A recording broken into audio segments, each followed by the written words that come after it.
सज्जनों, मुझे बड़ा गर्व हो रहा है आपसे और आपका परिचय देते हुए। सोनम वांगचुक जी ये लद्दाख से हैं। सबसे पहले सोनम जी, हम जानना चाहेंगे कि आपका ये जो नाम है इसका मतलब क्या है? हाँ, नाम में क्या रखा है वैसे तो कहते हैं फिर भी मेरा नाम लद्दाखी या तिब्बती भाषा में सोनम का अर्थ है भाग्य या भाग्यशाली। भाग्यशाली, अच्छा। और वांगचुक शक्ति और वांगचुक शिव के लिए भी प्रयोग किया जाता है। वांगचुक शिव के लिए भी? जी जी। शक्तिशाली शिव। जी, शिव शक्ति। बिल्कुल, बहुत खूब। एक फिल्म बनी थी जी, जिसका शीर्षक था 3 इडियट्स, जिसमें जो मुख्य भूमिका थी आमिर खान साहब ने निभाई थी उसे फुनसुक वांगडू के नाम से। वो भूमिका शायद आपसे प्रभावित होकर हुई थी, क्या ये सच है? अब अगर आप कहें प्रभावित तो मैं ना नहीं कहूँगा। ज़्यादातर लोग कहते हैं वो आप पे बेस्ड है, तो मैं वो तो नहीं मानता कि वो बेस्ड है। इन्फ्लुएंस्ड या प्रभावित हम कह सकते हैं। मगर फिर मैं नहीं चाहता कि लोग इस देश में किसी भी काम को तब माने जब वो किसी फिल्म से जुड़ी हो। तो ये अगर हो भी तो मुझे कोई गर्व नहीं, ना हो तो मैं इसमें कोई पछतावे की बात नहीं देखता। तो देवियों और सज्जनों, सोनम जी ने वहाँ लद्दाख में students educational and cultural movement of Ladakh, जिसको सेकमॉल SECMOL की स्थापना इन्होंने की है, जो अपने आप में शिक्षा की एक अनोखी दुनिया है। उसके बारे में आप कुछ बताएं, ये क्या है ये सेकमॉल? जी, ये एक अभियान है शिक्षा में सुधार की। लद्दाख जैसे इलाके में ये साफ नज़र आता है कि हमारी शिक्षा प्रणाली, एजुकेशन सिस्टम कितना कम पड़ रहा है हमारे बच्चों के लिए। तो हमने सोचा जड़ों तक जाने की ज़रूरत है।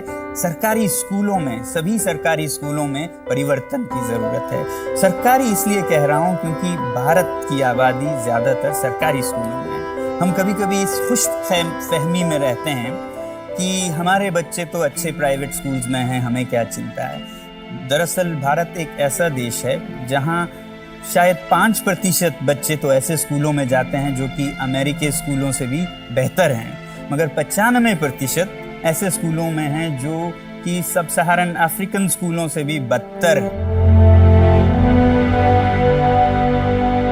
तो ये गांव की हालत है, और ये हालत रहते हुए प्रगति तो क्या, उपद्रव यानी कि राइट्स और सोशल अनरेस्ट का ये नुस्खा है। तो इसलिए हमने सरकारी स्कूलों में बदलना चाहा हर चीज़ को। हमने ये देखा कि लद्दाख के जो वातावरण है उससे मेल नहीं खाती है शिक्षा प्रणाली। जैसे मैं आपको एक बात उदाहरण के लिए कहूँ, जी कहिए, कि जहाँ हमारे बच्चे पढ़ते हैं स्कूलों में A for apple, B for ball, C for cat, मगर ये उदाहरण कुछ अजीब हो जाते हैं जब लद्दाख जैसे जगह पे आप बच्चों को F फॉर फैन बताने लगते हैं। -30 की टेम्परेचर में आप फैन का अगर उदाहरण दे तो उनके लिए ये F और भी जटिल हो जाता है। तो इन सब को देखते हुए हमने ये अभियान छेड़ी कि हम एक तरफ शिक्षकों को ट्रेनिंग दें, दूसरी तरफ पुस्तकों को सांदर्भिक बनाएं, कॉन्टेक्सचुअल बनाएं। तो लद्दाख में है तो लद्दाख की पहाड़ियों में जो जीवन है, वातावरण है लद्दाख का, उससे जोड़ें, उससे अनुकूल हो। फिर अभिभावक एक शक्ति हैं, उनकी अवहेलना ना करके उनको भी सम्मिलित किया जाए, वो एक ताकत बने शिक्षा के सुधार में। तो पुस्तकों को लद्दाख के लिए हमने बनाया। उसी तरह सरकार के साथ मिलके जो ये सब कदम लिए, इसका नाम था ऑपरेशन न्यू होप, शिक्षा सुधार की। तो इस कारण से जो ये मैंने कहा था आपको 5% की डिस्मल रिजल्ट्स होते थे आज से 20 साल पहले, वो धीरे धीरे फिर 7-8 सालों में 55% तक पहुंची। फिर उसके बाद सर्व शिक्षा अभियान भी आई और हमारे सरकारी शिक्षक और अधिकारियों सब ने मिलके इसे 75% तक पहुंचाया। तो ये थी बदलाव। हमारे पास एक तस्वीर है जी, ये तस्वीर है आपके स्कूल की, या क्या कहा जाए, एजुकेशनल इंस्टीट्यूशन की। इसके बारे में हमें कुछ बताएं आप। जिस अभियान की मैं बात कर रहा था उसके बाद ये बनी है। जो अभियान थी वो तो सभी बच्चों को परीक्षाओं में ज़्यादा अच्छा करने के लिए छेड़ी गई, मगर फिर भी कुछ बच्चे फेल होते हैं। अलग होते हैं, तो हमने सोचा 25% भी फेल नहीं होने चाहिए, उनके लिए भी एक अवसर होनी चाहिए, तो एक अलग सा विद्यालय बनाया।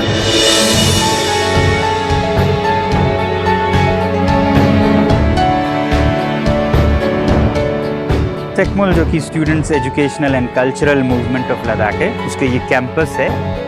यहाँ हर कुछ अलग है। पहली तो यहाँ पे जो स्टूडेंट्स आते हैं वो किसी एग्ज़ाम के फर्स्ट डिवीज़न या मार्क्स पे नहीं, जो सिस्टम में फेल होते हैं उनको हम लेते हैं।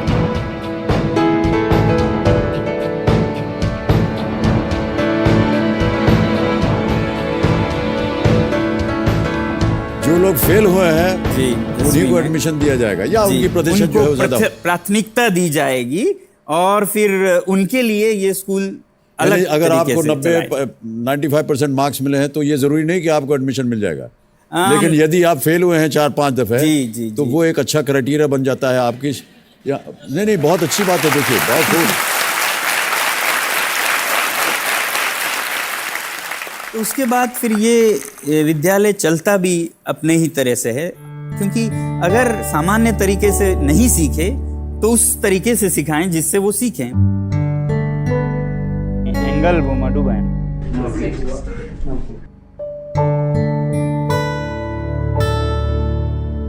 तो इसे व्यावहारिक प्रैक्टिकल तरीकों से, हैंड्स ऑन तरीकों से सिखाएं। तो इस स्कूल में वो यही करते हैं। पहली बात तो इस स्कूल को बच्चे खुद चलाते हैं। बच्चे एक छोटी सी सरकार बनाते हैं हर 2 महीने में। उनकी अपनी गवर्नमेंट है। जी, इलेक्शन होती है और वो एक छोटी सी गवर्नमेंट बनाते हैं। यही गवर्नमेंट 2 महीनों के लिए इस स्कूल को चलाते हैं और जो इलेक्टेड लीडर है वो अपने टीम के साथ वो अधिकार बांटते हैं। तो ये अधिकार नकली नहीं होते हैं, असली अधिकार होते हैं, जिसमें कि गार्डनिंग करते हैं बच्चे खुद, कुछ हद तक अपने खाद्य पदार्थ पैदा करते हैं, सब्जियां। तो वो एक स्टूडेंट उस जिम्मेदारी को लेता है, कोई गाय की जिम्मेदारी लेता है, कोई सोलर गैजेट्स, जिससे ये पूरा स्कूल सोलर एनर्जी पे चलता है। पूरा स्कूल। और जब बाहर लद्दाख में -20 होता है तो इस स्कूल के कमरों में +15 के लगभग होती है। वाह, क्या बात। आपने कहा कि शिक्षा का भी जो माध्यम है वो उनका एक अलग तरीका है। जी, कोई उदाहरण दीजिए, किस तरह आप सिखाते हैं? जीवन से जोड़ने की कोशिश करते हैं। जैसे अगर स्टेटिस्टिक्स में आप average, mean, bar chart, pie chart वगैरह पढ़ रहे हैं, तो जो स्टूडेंट गाय की देखभाल करते हैं वो उस गाय के दूध उत्पादन की ट्रैकिंग करते हैं और उस पे बार चार्ट्स बनाते हैं, ग्राफ्स बनाते हैं और एवरेज क्या प्रोडक्टिविटी रहे उस पे वो अप्लाई करते हैं।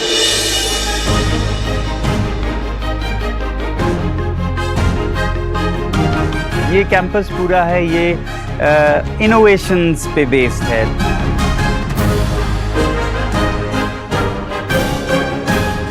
हम इलेक्ट्रिसिटी और जनरेटर के बदले में हम लोग सूरज की रोशनी इस्तेमाल करके हम लोग यहाँ पे खाना पकाते हैं और घर भी गर्म।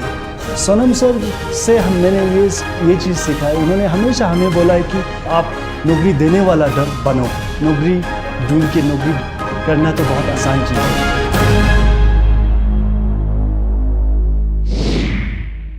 मैं ये सोचता हूँ कि जो हमारे देश की शिक्षा नीति है उसमें बहुत परिवर्तन की ज़रूरत है और परिवर्तन सरकारों से नहीं आती है। सरकारें तब परिवर्तन लाते हैं जब जनता परिवर्तन मांगे और जनता से जुड़ने, उनको बताने का कि क्या कमी है और क्या करने की ज़रूरत है।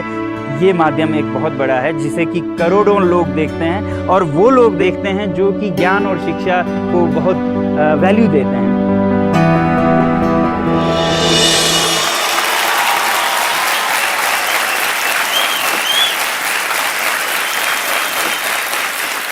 एक पता नहीं वो आपके शिष्य थे या कौन थे जिन्होंने वीडियो में कहा कि नौकरी मांगने वाले ना बने, देने वाले बने। मांगने वाले ना बने, देने वाले बने। इसके बारे में थोड़ा सा और बताइए हमें। जी, बिल्कुल सही कहा आपने। जी, आमतौर पर हम देखते हैं कि पढ़ाई करके नौकरी लेंगे। मैंने कभी कम ही बार सुना है कि नौकरी नहीं, मालिकी करेंगे हम। हाँ।